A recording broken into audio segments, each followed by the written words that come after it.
Ciptakan kondisi yang aman sama tertib selama bulan suci Ramadan. Sat Samapta Polres Ogan Ilir melakukan patroli di kawasan perkantoran. Hasilnya 3 unit motor yang diduga ikut balap liar diamankan ke polisi.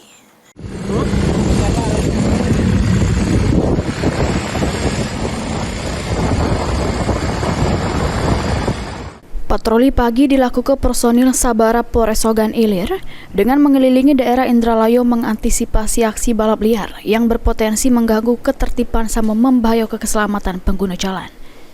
Juru patroli ini, tugas berhasil ngamankan 3 unit sepeda motor yang tidak dilengkapi dengan surat-surat kendaraan. Kanit Turjawali Sabara Polres Ogan Ilir, Aibda Beni Harmoko mengungkapkan, kegiatan ini merupakan bagian dari upaya Polres Ogan Ilir mencegah kecelakaan lalu lintas serta membuat suasana kondusif selama bulan Ramadan.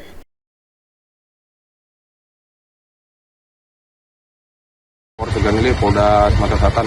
Tepatnya kami berada sekarang di seputaran perkantoran Tanjung Senai. Jadi patroli Pritis Persisi Sat Samapta Polres Ogan Ilir bergabung dengan jajaran zebra lalu lintas mengantisipasi balap liar.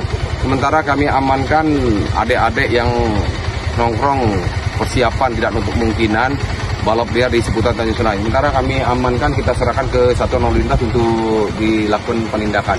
Namun sementara kami amankan knalpot berupa knalpot brong termasuk tidak memiliki. Dengan adanya patroli, Polres Ogan Ilir berharap bisa menekan angka pelanggaran lalu lintas serta menjaga ketertiban di wilayah hukum Polres Ogan Ilir.